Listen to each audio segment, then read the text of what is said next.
Hey, assalamualaikum warahmatullahi wabarakatuh. Balik lagi nih.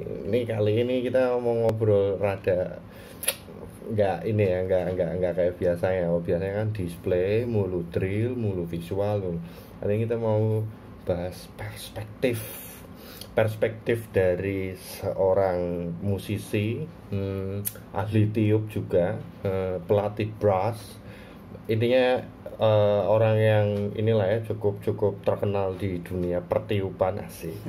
Kita kenalan dulu lah ya, kita kenalan dulu dan biar enak ngobrolnya pastikan teman-teman terus pantengin channel ini, like, comment, and subscribe asik. Oke, silakan, monggo. Ini ngobrolnya sambil santai. Halo. Di studio ala-ala apa namanya? Mbok nanti ada teman-teman yang nggak ngerti bahasa Jawa, nanti komen di bawah lah ya, atau ada masukan-masukan komen di bawah. Monggo, Mas. Halo. Saya Gilang. Dulu S1 di ISI, mayornya trombon, tiup. Terus sekarang lagi studi S2 di ISI juga. Terus apa lagi ya, Mas? Jadi ngajarnya tahun 2017 itu mulai ngajar di ISI, IDCC Sound Sport. Terus tahun 2019 itu UPN IDCC juga 2019 ya 2018-19 di UPN. Terakhir di situ. 2018 tuh yang IDCC-nya di AIS itu ya? Ya, di AIS. Yang temanya apa? Apa sih? Akulturasi itu kan? Iya, akulturasi budaya, budaya. Kemarin udah sempat kita bahas di waktu ada acara dari Mas Sehat itu loh. Nah, itu ada yang UPN juga, nanti cek aja di YouTube untuk show-nya lah ya. Nah, ini panggilnya nggak pakai mas-masan lah ya, biar tetap nggak kaku lah ya. Siap. Nah, Lang, sebenarnya apa sih yang beda nggak sih ketika waktu kuliah musik, terus kemudian mulai terjun ke marching band ngajar gitu? Beda nggak sih secara apa itu, teorinya kah atau prakteknya kah gitu?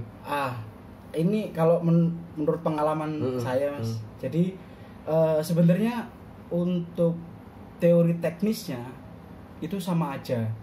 Jadi mungkin di kampus ada namanya long note, long tone, di marching band ada panjang, atau sebenarnya sama aja. Cuman kadang-kadang kita bertemu sama dua penyebutan yang berbeda, tapi intinya sama sebenarnya.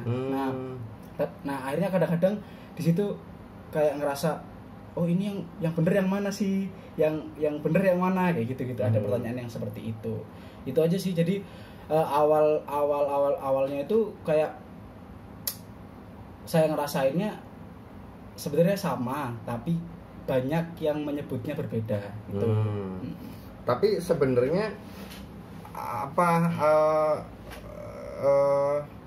kan misalnya kami lah ya, maksudnya teman-teman marching band atau player bahkan atau teman-teman pelatih itu memang rata-rata tidak seperti Mas Gilang yang kuliahnya memang kuliah brass itu, kuliahnya teori musik yang ya memang kuliahnya gitu kan.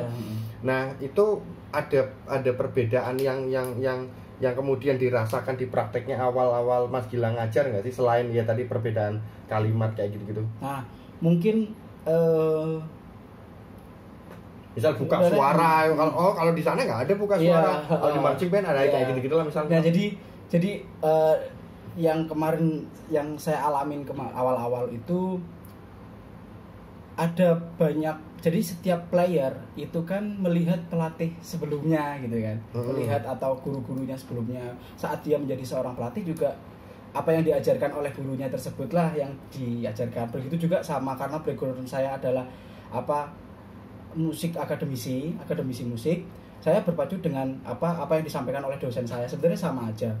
Nah, sehingga ketika saya mengajar atau melatih di suatu tempat, saya perlu menjelaskan lebih detail tentang ini asalnya dari mana sih. Contohnya, Mas, kenapa sih kok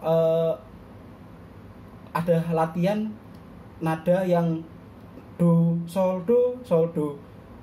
itu apa sih fungsinya? Nah, kalau di istilah di kuliah saya dulu itu ya maksudnya adalah flexibility, bagaimana menggunakan teknik untuk mengontrol udara dan mengontrol ambasir secara bersamaan, sehingga setiap nada yang diinginkan itu tercapai gitu sih. Oke. Berarti artinya bisa dibilang bahwa begitu dulu mengenyam pendidikan formalnya musik gitu ya, terus akhirnya terjun mengajar musik di marching band, relevansi ilmunya ketemu gitu ya Mas ya? Ketemu. Sebenarnya ketemu sama sebenarnya. Cuman kan ya itu touchingnya kan berbeda-beda, setiap pelatih berbeda. Pelatih sebelumnya punya metode kayak gini. Sebenarnya tujuannya sama, tapi punya cara yang berbeda-beda itu sih. Nah, kalau ini Mas, kan saya nggak tahu ini saya orang awam ya. Maksudnya teman-teman juga mungkin banyak yang nggak tahu. Kita sama-sama saling belajar nih. Di kuliah musik dulu, kalau Mas Gilang masih ingat, adakah materi kuliah yang memang ceritanya gitu ya, ceritanya ujung-ujungnya adalah mengajarkan kalau niup sambil berjalan itu begini, terus kemudian kalau di marching band kan display nih. Itu akhirnya cuntrungan ilmunya gimana tuh Mas? Mas Gilang mengalami itu tuh. Itu memang menariknya di situ Mas. Jadi yang diajarkan di akademi di musik di brass, di tiup itu nggak ada Mas, nggak ada mata kuliah gimana caranya bisa berjalan. Itu biar displaynya gampang gitu kan. Itu enggak. Nah, justru memang di situ memang menariknya. Jadi mau nggak mau ketika saya memilih jalan untuk terjun di marching band, saya harus belajar hal itu gitu loh. Bagaimana cara mengulik teman-teman ini meniupnya bagus tapi dengan cara berjalan yang enak gitu loh, yang nyaman.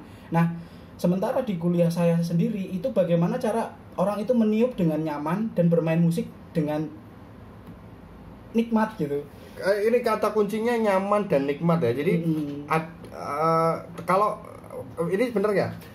Kalau tiupannya benar, maksud tiupannya benar, feelingnya benar, mau sambil tiduran boleh. Betul ya, kata kuncinya nyaman. Nah, kalau marching band itu nggak bisa kan ya. Marching band postur, kunci badan, tinggi alat, hornnya, bellsnya, jalannya harus begini, slide, itu sangat diatur. Nah itu kemudian terjadi perbenturan nggak sih Mas, maksudnya? Nah gini Mas, cara itunya sebenarnya ketika kita main musik brass itu ibaratnya, sebenarnya ketika kita meniup itu memang naturalnya nggak nyaman Mas, iya gak sih?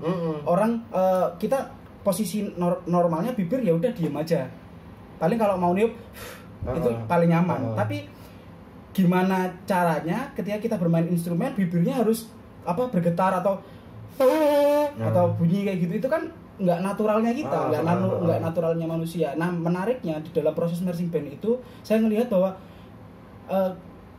di mana kondisi tubuh yang nggak terbiasa sehingga dibiasakan sampai nyaman. Wow. Menurut saya itu. Oke. Jadi kalau seandainya ya ibaratnya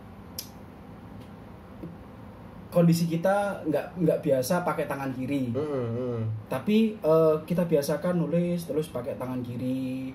Awalnya kan nggak nyaman, tapi begitu itu dilakukan terus menerus, akhirnya nyaman. Iya, butuh pembiasaan. Oke. Nah, Mas Gilang, ini menarik juga ini. Ini aku barusan kepikiran juga. Ini teman-teman, kami berdua ini nggak ada niat. Nanti pertanyaannya gini-gini ya, disusun nggak ada, ini spontan banget hari ini, luar biasa. Nah, ada nggak sih pernah ngalami? Aku dulu diajarin niup begini di kuliah yang konteksnya ini keilmuannya memang meniup gitu ya. Terus begitu marching band, kok tiupannya jadi begini ya, terus harus diperbaiki dan dikasih tahu cara meniup. Menurut saya kuliah itu begini. Itu mengalami itu nggak Pak? Ke anak-anak maksudnya, dan anak-anak kemudian protes kayak gitu-gitulah. Nah menariknya kalau saya mengamati ketika kuliah, itu kan konteksnya beda dengan SMM ya, sekolah menengah ya. Jadi kalau sekolah menengah itu mungkin diajari basicnya, kayak gini. Nah, ini sebelum kita lanjut nih. Jadi teman-teman yang mungkin aja ya, tapi kalau sudah tahu alhamdulillah bagus. Kalau belum tahu ini sekedar berbagi. Jadi kalau SMA itu kan sekolah menengah atas ya, itu ilmunya ya maksudnya belajarnya IPA, IPS, bahasa umum lah, commonly lah. Nah, di Jogja itu ada SMM, sekolah menengah musik. Jadi SMK sebenarnya. SMK ya, SMKI, sekolah menengah kejuruan bukan ya? Sekolah menengah sekolah SMKI. I-nya itu instrumen, bukan ya? Bukan. Lupa apa ya, gitu. Nama ini SMKI, tapi kami sebutnya SMM lah. Ya, kami biasanya sebutnya SMM. Nah, SMM itu lebih menjurus ke musik, maksudnya yang apa namanya, ke kesenian. Gitu ya. Nah, biasanya kalau misalnya nih SMA-nya IPA, biasanya kuliahnya kedokteran, pertanian yang eksak. Kalau SMP-nya IPS, nanti kuliahnya ekonomi atau komunikasi atau apa. Nah, kalau SMM ini biasanya kuliahnya ya isi IKJ kayak gitu-gitu ya, biar minat SMA-nya sejalan dengan kuliahnya. Nah, lanjut ayo Mas. Kalau SMM belajar basic. Kalau SMM itu memang dari kelas 1, kelas 2, kelas 3 itu diajarkan lebih detail. Tapi kalau pengalaman saya kemarin kuliah itu dosen itu hanya ngasih teori-teorinya. Teknik ini itu seperti ini, teknik ini itu yang benar seperti ini. Nah, kalau saya ngelihat di marching band itu sebenarnya lebih enak sebenarnya. Jadi anak itu udah latihan, terus dibimbing, caranya itu yang kayak gini. Kalau kuliah nggak ada sebenarnya. Ya udah, kamu dikasih buku ini, metodenya kayak gini, terserah mau dikembangin seperti apa. Dikasih teori-teorinya saja. Berarti bisa dibilang teman Mas Gilas yang seangkatan kan kuliahnya bareng sekelas ya misalnya. Dosennya pun sama, bukunya sama. Rasa tiupannya bisa berbeda. Dan itu nggak apa-apa gitu. Dan itu nggak apa-apa. Nah, itu bersangkutan sama tone color, warna suara. Nah, kebanyakan yang di sini kan mungkin teman-teman marching band kenal dengan istilah bukaan suara atau tone color. Nah, di pendidikan saya yang kemarin itu sebenarnya tone color itu nggak ada batasnya. Bahkan dosen saya bilang, dosen saya itu udah niup udah bertahun-tahun, udah nada panjang bertahun-tahun. Saya tanya waktu itu, Pak, sebenarnya tone color yang bener-bener dituju itu yang seperti apa sih? Wah, kalau ngomong itu ibaratnya kita ngelihat langit dan nggak tahu di langit itu sampai mana. Jadi nggak ada batasan untuk warna itu sendiri, tone color itu sendiri. Berarti kalau tadi kan analoginya kita kan dua orang yang dapat buku yang sama, kelas yang sama, dosen yang sama, tiupannya berbeda dan it's okay gitu ya. Tapi di marching band nggak bisa begitu, betul ya Mas ya? Harus sama. Bahkan apalagi jangan satu brass yang dengan kondisi 48 brass misalnya. Bahkan trompet satu yang cuma 4 orang pun tone colornya harus sama, betul begitu Mas ya? Di marching brass loh Mas. Maka definisi tone color di marching brass menurut Mas Gilang jurusan mantan lulusan sekolah musik, apa itu Mas? Nah, sebenarnya gini. Berat ya, bahasanya berat ya ini. Gimana nih?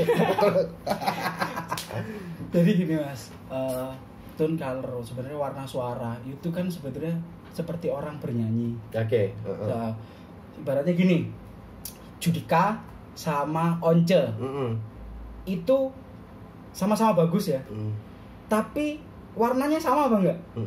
Berbeda kan? Itu berbeda. Nah, menariknya di marching band itu kita dituntut dengan warna yang sama. Sebenarnya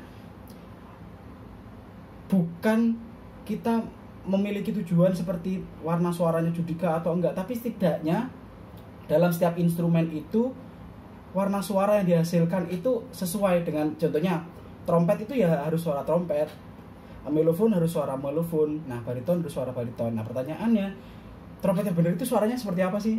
Nah, setidaknya warna apa suara yang dihasilkan pemain trompet itu nggak boleh ada suara bindengnya itu loh Mas. Bindeng apa namanya? Bindeng tuh kayak kamu kalau lagi flu ngomong, itu bindeng tuh ya. Itu bindeng. Nah, setidaknya itu dulu, ke arah itu dulu. Oke. Disamakan itu dulu. Nah, tapi bukan fals ya. Itu beda. Oh, beda lagi lah, kan biar nggak meleset kan. Oke. Jadi kalau masalah tone color itu tadi ya sangkutannya sama warna itu tadi.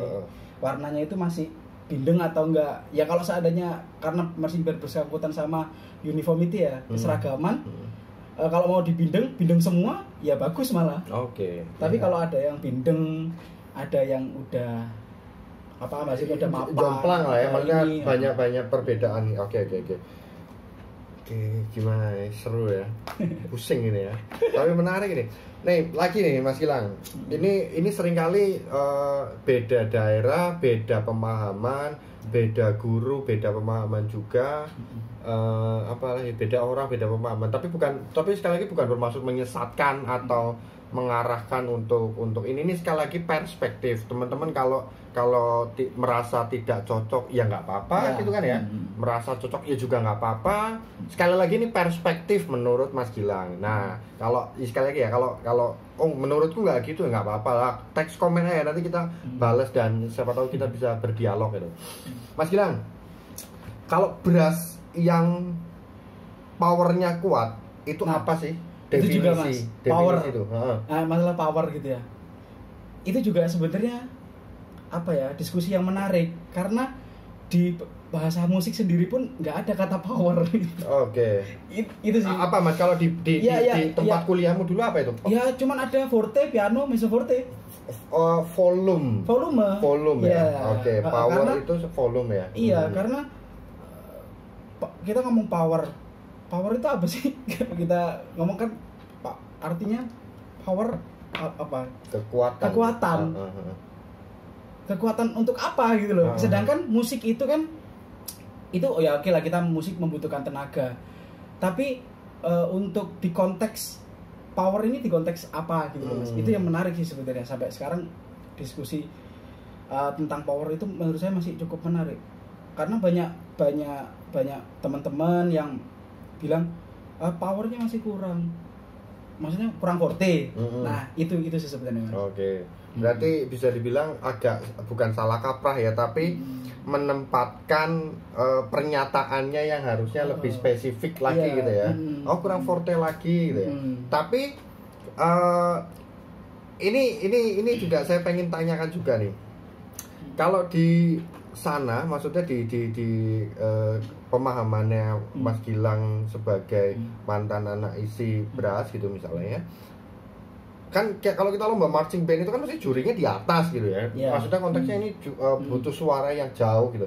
Nah, berarti butuh forte yang besar untuk bisa suaranya nyampe atau sebenarnya selama memainkan paketnya dengan baik sesuai itunya terus jadi baik, yang mana ini Mas? Nah, sebenarnya kan kalau menurut saya pribadi, mohon maaf kalau ini, jadi musik itu kan sebenarnya skala Mas, menurut saya ya, keras atau lembut ya.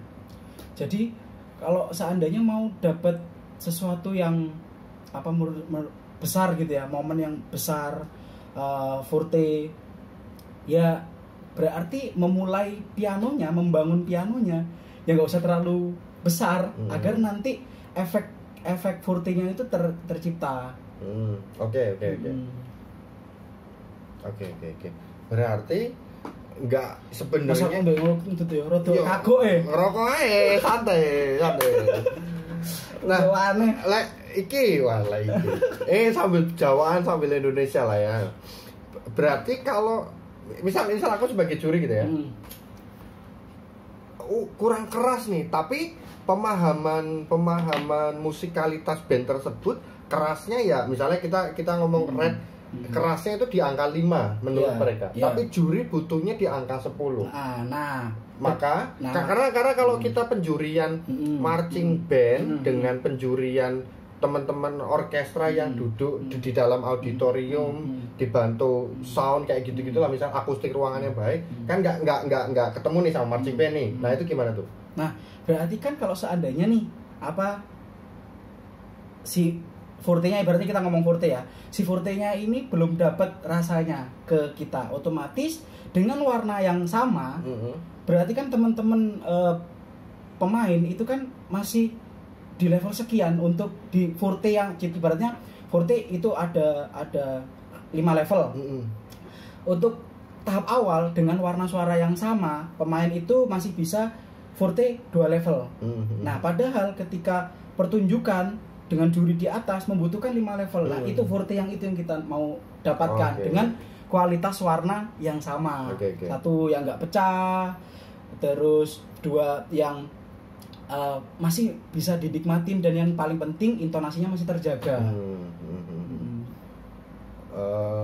Nah, untuk ada perbedaan nggak sih Mas, bahwa kalau diisi gitu ya, maksudnya di waktu kuliah dulu, seberapa penting sih alat berasnya harus bagus, alatnya harus merek ini, nggak sebut merek ya, harus merek ini baru nanti tiupannya bagus gitu. Atau ada pemahaman enggak lah, alat tuh enggak, itu nomor 2, yang penting human device-nya yang harus bisa memahami, berikutnya nanti alatnya bisa ngikutin. Sama kayak kita naik motor gitu, kalau dasarnya bisa naik motor, kasih motor apa aja mereknya bisa gitu loh. Tapi kalau nggak bisa naik motor, mau kasih motor yang matic sekalipun ya nggak bisa. Gimana tuh Mas? Jadi kalau seandainya dulu pas waktu kuliah itu, memang ketika teman-teman satu angkatan beli alat yang bagus itu kayak wah keren kayak gitu ya, itu hanya sebatas itu aja. Tapi balik lagi, kita menganggap teman kita itu wah bagus, itu memang benar-benar dari skill. Jadi dari skill interpretasi musiknya, skill dari prima vistanya. Tetap tidak semata-mata karena dia punya alat brand apa gitu. Tapi kalau seandainya memang semua anak isi itu memang ibaratnya lebih mencintai alatnya ya kan. Jadi ketika ada temen punya alat baru gitu, wah jadi punya interesting sendiri gitu loh ke arah sana. Dan mungkin teman-teman di sini juga sama, ketika punya alat itu adalah sebuah cita-cita sih. Jadi saya latihan harus latihan rutin agar job saya tetap lanjut, sehingga nanti bisa beli alat. Tetap jadi goals di saya. Maksudnya ngejob ini teman-teman, banyak teman-teman yang masih kuliah di isi S1 itu ikut misalnya Mas Purwacaraka gitu ya, terus atau ADMS, ya main biola kah, violin kah, apakah. Nah, itu yang kemudian dapat rezeki, yang kemudian berikutnya untuk investasi ke alat, terus menunjang studinya sehingga lulus dan berikutnya gitu ya. Ya. Nah, ini Mas Gilang, di marching band ya kan nggak semua lah ya, kita sama-sama tahu lah, tidak menutup mata bahwa tidak semua band alatnya satu merek. Jadi kalau khususnya ke marching band mahasiswa ini, ke kampus ini, band mahasiswa atau band kampus ini, kalau kita tengok gudang, macam kita ke showroom motor, mereknya banyak, nggak ke dealer motor ya. Kalau dealer motor itu satu merek itu. Nah, terus kemudian pandangan Mas Gilang menyikapi itu yang kemudian akhirnya harus ngeblending, harus tone colornya sama dengan merek yang berbeda, kan otomatis kualitasnya, outputnya beda ya. Sekalipun ambasirnya dipastikan sama lah segala macam. Benar. Gimana itu Mas? Akhirnya gimana tuh? Jadi kondisi menurut saya ini sih krusial, tapi nggak sebegitu important gitu, nggak sebegitu ya. Yang paling penting nggak urgent, gawat nomor 1 gitu ya. Kesamaan alat, karena menurut saya yang paling urgent itu kesehatan alat itu sendiri. Maksudnya gini, tuning slide gitu ya. Karena banyak terjadi di alat-alat di marching band itu yang valve 3 atau valve satunya itu macet, banyak yang macet. Dan saya pernah nemuin di marching band itu tuning utamanya itu nggak bisa dituning. Nah itu yang paling menyayangkan sih. Jadi kalau masalah warna, terus karakter, ketika itu udah punya ketika kita udah mencapai standar, yaitu bahasa kasarnya nggak bindeng gitu kasarnya, udah itu cukup. Tapi bagaimana untuk tidak fals, bagaimana untuk instrumennya itu nggak ada yang desis ya, karena ya itu.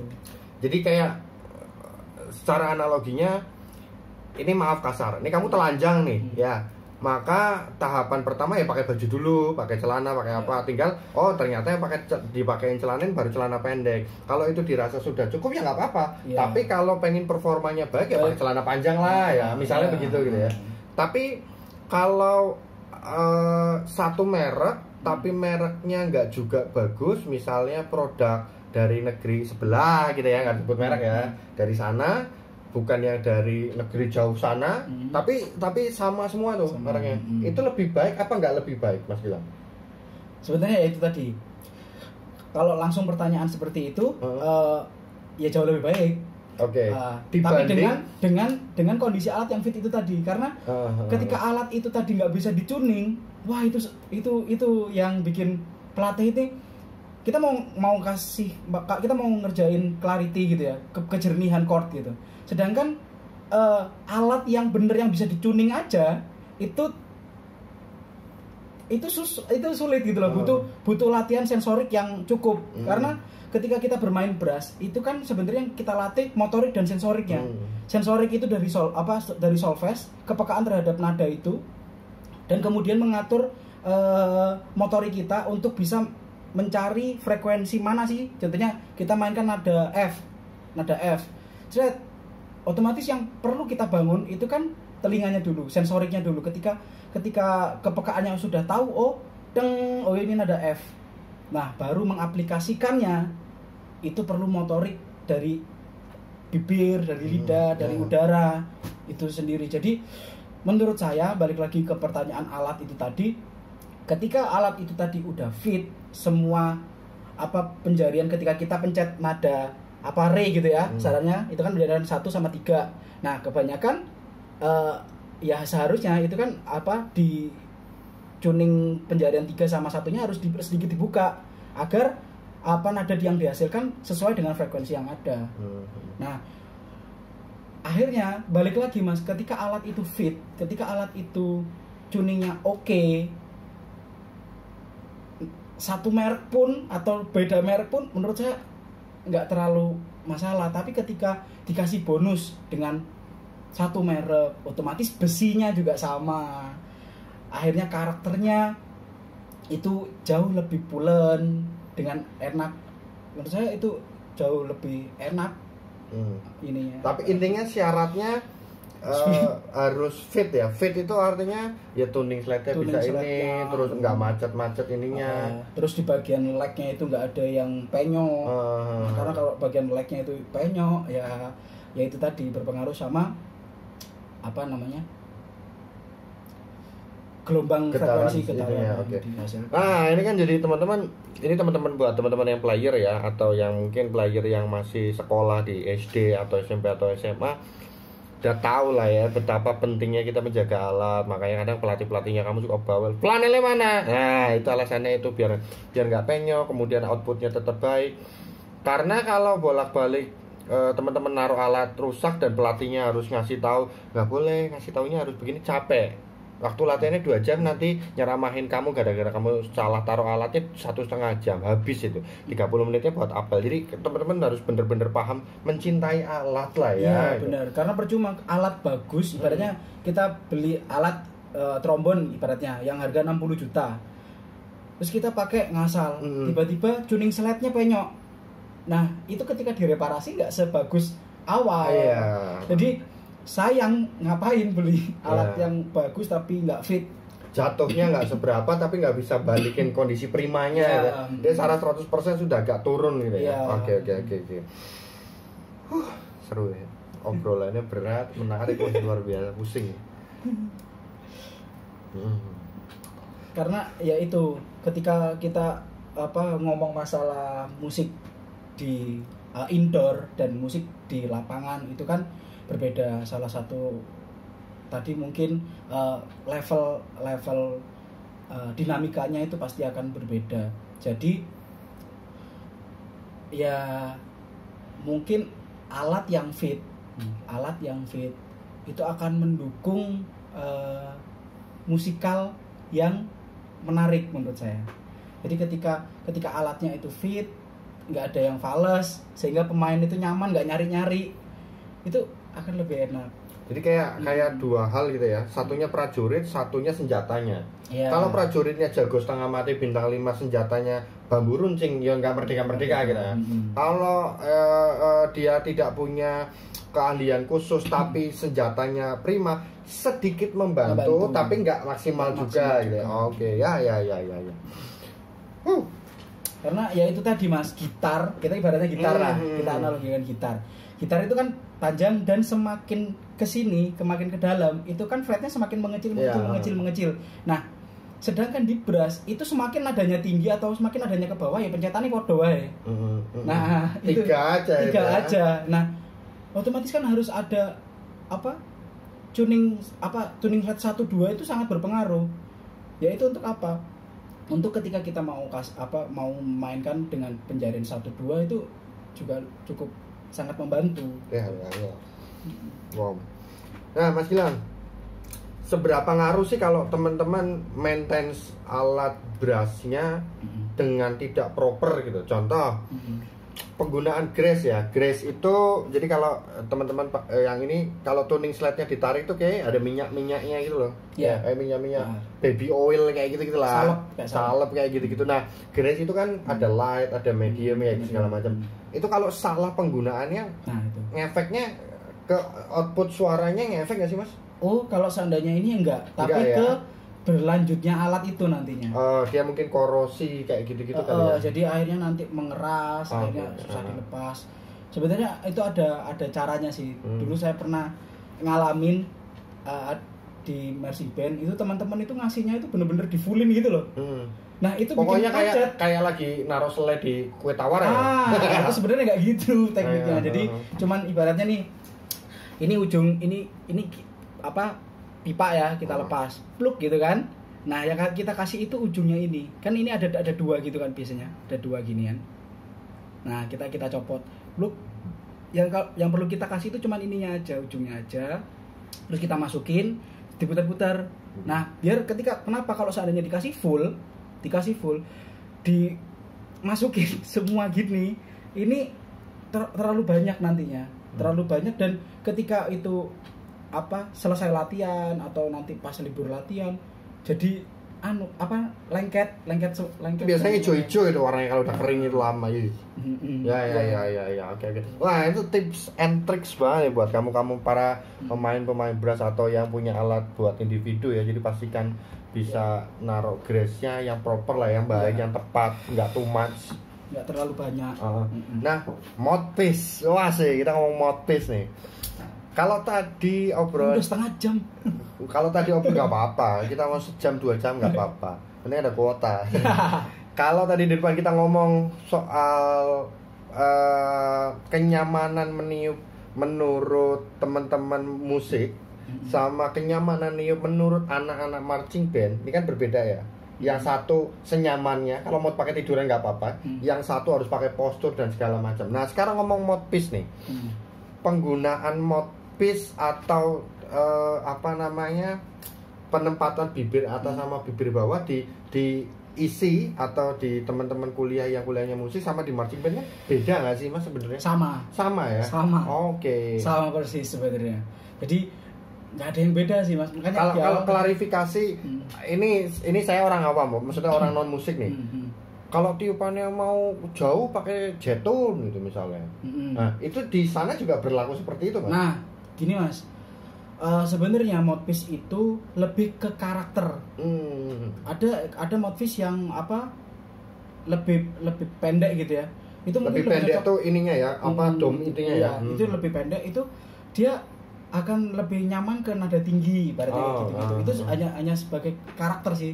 Bahkan senior saya dulu, Evan Sinaga itu dulu pernah resital dalam satu lagu. Resital itu resital apa, Mas? Resital itu apa, Mas? Resital itu memainkan sebuah karya atau apa solo sendiri, solo pribadi. Kayak kamu kalau inilah ya, kalau kita kayak ujian akhir gitu kali ya, ujian akhir suruh maju ke depan presentasi ya, itu mirip tuh resital. Tapi ini memainkan sebuah karya yang cukup panjang. Jadi di movement tertentu dia sempat ganti modvis untuk mendapatkan, karena dalam satu movement ibaratnya yang dimainkan nada tengah sampai bawah. Di movement ketiga dia harus memainkan nada-nada yang cukup tinggi. Akhirnya ketika dia pakai modvis yang besar, pakai modvis yang pulen gitu, itu akan menyiksa bibirnya, sehingga endurance-nya untuk ke lagu selanjutnya itu akan mengurangi performanya, sehingga dia perlu ganti modvis itu untuk menciptakan ini karakter yang baru, ini nih lagu ini nih lagunya beda, karakternya beda. Jadi modvis itu berpengaruh sama satu karakter. Kedua, kenyamanan bibir dalam memainkan sebuah nada, yaitu tinggi atau bawah. Kalau itu kita terapkan, ini anda aja teman-teman ya. Kalau kita terapkan di marching band, possible nggak, Mas? Dengan artian misal kita jalan 16 beat catnya, terus trompetnya ada visual of 8, ganti modbus itu, terus charting lagi, memainkan musik, karakter musiknya nyampe, itu mungkin nggak sih? Sebenarnya mungkin aja sih, Mas, tergantung paket pagelarannya atau suguhan yang mau disampaikan. Tapi ketika kita ngomong karakter itu bisa kita otak-atik di situ, atau nanti itu pakai modbis, entah itu nambah pakai mute atau apapun, itu akan menjadi sesuatu hal yang menarik. Tapi menurut saya semuanya bisa sih dilakukan, semuanya bisa. Mending yang mana nih? Ini ada dua kasus. Untuk mendapatkan karakter A, kita sebutnya karakter A ya, karena ini nggak ngomong tema sekarang, karakter A gitu. Pakai modbis yang asli, biasa kita latihan dari menit pertama, dari menit pertama sampai menit ke-12 selesai roll call itu main pakai modbis itu, bisa dapetin karakter A, atau harus ganti modbis untuk dapatkan karakter A? Yang mana? Nah, tergantung eksplorasinya, Mas. Oke. Kalau seandainya kita mau bener-bener, ibaratnya nih, kita mau pakai ukuran yang gede. Nah, kita pakai nih dengan nuansa yang warm, yang hangat, yang besar. Terus ada satu momen, ibaratnya ada pembunuhan atau kasus di story-nya seperti itu, kita ibaratnya perlu ganti modvis, itu menjadi hal yang menarik juga. Tapi menurut saya gak efisien juga sih kalau seandainya karakternya bisa diciptakan pakai ambasir atau teknik bibir itu sendiri, ya ngapain? Ini saya pengen gimana ya? Pengen mematahkan. Jadi ini saya mau minta maaf dulu ya, Mas Gilang dan teman-teman ya. Di daerah-daerah itu seringkali terjadi pembunuhan karakter. Artinya kamu kalau mau main jago pakainya modbis yang ini, kasihnya jetun. Kamu kalau latihan niupnya pakai 7C atau C7 itu, nanti bibirnya sobek, makanya pakai ini. Rasanya nggak gitu kali ya. Enggak, Mas. Jadi gini. Pusing dia mau jawab. Sebenarnya ini modvis itu juga sebagai tahap pelatihan juga sih. Jadi ketika dulu saya awal-awal niup trombon itu saya pakai ukuran 12C yang dimana itu nggak terlalu lebar, dan ya udah nyaman aja untuk orang baru meniup, itu nyaman. Ketika saya meniup udah 1 tahun 2 tahun itu saya udah mapan nih di sini. Nah, akhirnya saya ingin karakter saya lebih bulat lagi, lebih pulen lagi. Nah, akhirnya saya berpindah ke ukuran yang lebih lebar, yaitu ukuran 6,5 L atau 5G. Nah, ketika di ukuran tersebut, otomatis saya naik level dong. Nah, karakter yang seperti itu yang saya maksudkan. Jadi ketika orang itu dasar, itu kasihlah motif-motif standar. Ketika dia niupnya udah mulai bagus, udah mulai ini, baru kita mau mengarahkan ke arah yang mana nih warnanya, atau lebih bulat, lebih bulan, atau lebih berasi. Ya. Nah, itu sih. Ya jadi artinya kalau tadi contoh kasus yang saya sampaikan itu di daerah-daerah itu suka maaf no hard feeling, jangan tersinggung ya. Ini buat kita sharing aja. Itu banyak yang sotoy dengan device yang menurut dia ilmunya setengah-setengah, tapi karena bentuk barangnya keren dan lain daripada yang lain, itu dianggapnya salah satu kunci solusi untuk lebih jago.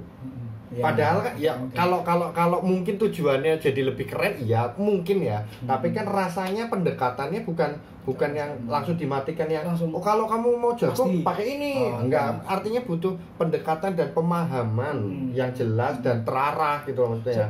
Sehingga ketika treatment itu kan salah satu sebagai treatment sih Mas, untuk dia mencapai ke level mana itu adalah treatment. Dan pastinya ada kebutuhan juga yang melatar belakangi memakai itu gitu ya. Mendapatkan karakter bagaimana.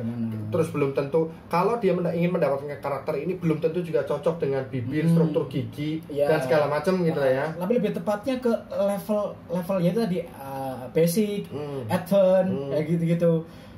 Lebih ke arah sana sih Mas. Bahkan di trombon itu yang kemarin ini baru ini yang silky, yaitu yang gede banget.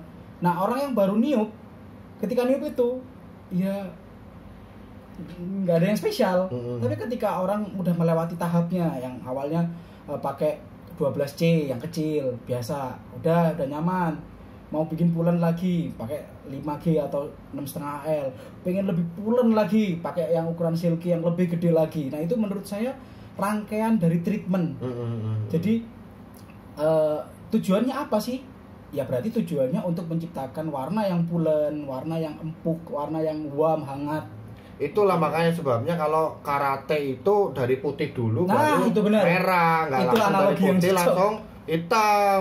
Makanya murid baru 2 bulan langsung hitam kan kacau ya. Ya itu benar. Itu menarik. Itu analogi yang sangat bagus. Seru ya. Oke. Mungkin segitu dulu lah ya Mas Gilang ya. Besok semoga masih ada kesempatan, ada waktunya kita akan berbagi lagi, sharing lagi, ngobrol-ngobrol lebih dalam.